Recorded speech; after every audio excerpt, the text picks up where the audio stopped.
নিষিদ্ধের পর এবার নির্বাচন থেকেও ছিটকে গেল আওয়ামী লীগ। নিবন্ধন স্থগিত করল ইসি। স্বরাষ্ট্র মন্ত্রণালয়ের প্রজ্ঞাপন মত প্রকাশের স্বাধীনতা ক্ষুণ্ণ করবে না, জানালো প্রেস উইং। রাজনীতিতে নতুন দল গড়ার হিড়িক। নির্বাচন কমিশনের নিবন্ধন পেতে আবেদন করেছে ৬৫টি।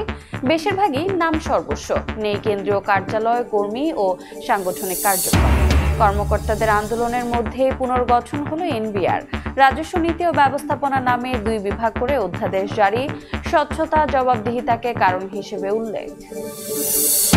রংপুরে কোরবানির জন্য প্রস্তুত প্রায় ২০ লাখ গবাদি পশু। ২ সপ্তাহ পরই বিভিন্ন হাটে শুরু হবে বেচাকেনা। ভারতীয় গরু চোরাচালান ঠেকাতে কঠোর পদক্ষেপ দাবি খামারিদের। এবং সংঘাত শেষে জাতির উদ্দেশ্যে মোদির প্রথম ভাষণ। বললেন, পরমাণু অস্ত্রের হুমকিকে ভয় পায় না দিল্লি।